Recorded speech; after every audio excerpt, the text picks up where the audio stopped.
ఏంటి, ఏది decide చేసుకోలేకపోతున్నావా?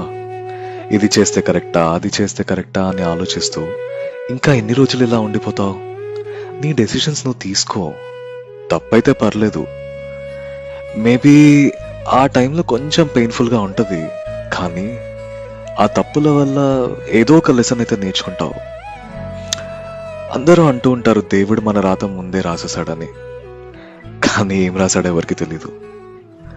Maybe మన లైఫ్ అనే ఒక బుక్లో ఏదో ఒక పేజ్లో దేవుడు ఈరోజు నీకు నచ్చినట్టు జరుగుతుంది, లేదా ఈరోజు నువ్వు కోరుకున్నదే జరుగుతుంది అని రాశాడేమో. So never lose a hope. నిజానికి ఒక ఫెయిల్యూర్ని మనమే ముందుండి హ్యాండిల్ చేస్తే దాని నుండి వచ్చే ఎక్స్పీరియన్స్ ఏ బుక్స్లో ఉండదేమో. అండ్ ఆ ప్రాక్టికల్ నాలెడ్జ్ ఏ స్కూల్స్లో, ఏ కాలేజ్లో ఇవ్వలేరు. So stay positive.